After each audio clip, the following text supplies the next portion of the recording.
আসসালামু আলাইকুম। ওয়ালাইকুম আসসালাম। বসো। ভাইয়া কেমন আছেন? আলহামদুলিল্লাহ, আমি ভালো আছি। জানো ভাইয়া, আমি না পরীক্ষা শেষে নানা বাড়ি বেড়াতে গিয়েছিলাম। কি যে মজা হয়েছিল, মনে হচ্ছিল যে পড়ালেখা বাদ দিয়ে শুধু নানা বাড়ি আজীবন থেকে যায়। ঠিক বলেছ, নানা বাড়ি দাদা বাড়ি বেড়াতে অনেক মজা হয়। আমিও দাদা বাড়ি নানা বাড়ি বেড়াতে যাই। তোমার নানা বাড়ি কোথায়?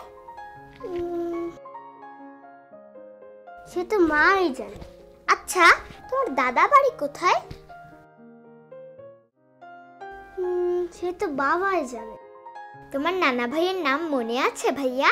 কি যে বলেন ভাইয়া, তাকে তো আমার নানা ভাই নাম দেখি। আর দাদার নাম হচ্ছে তো দাদা ভাই। আচ্ছা ভাইয়া, বলো তো আমাদের মহানবী হযরত মুহাম্মদ সাল্লাল্লাহু আলাইহি ওয়াসাল্লামের দাদার নাম কি?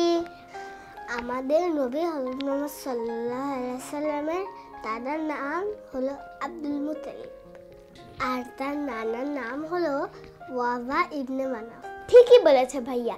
এমনিভাবে আমাদের দাদা দাদি, নানা নানি, চাচা চাচি, খালা খালু এবং স্বজনদের বিভিন্ন নাম রয়েছে। আমাদের তাদের নাম জানা উচিত। তাদের রক্ত আমাদের শরীরে আছে। ঠিক বলেছেন ভাইয়া। দাদা দাদি, নানা নানি সহ স্বজনদের রক্ত আমাদের শরীরে আছে।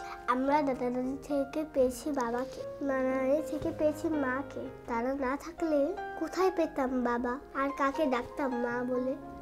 এখন থেকে আমি আমাদের স্বজনদের নাম জানব, নাম ধরে তাদের জন্য আল্লাহর কাছে দেওয়া। জানো ভাইয়া, দাদা দাদি, নানা নানি বেশি দিন বাঁচেন না।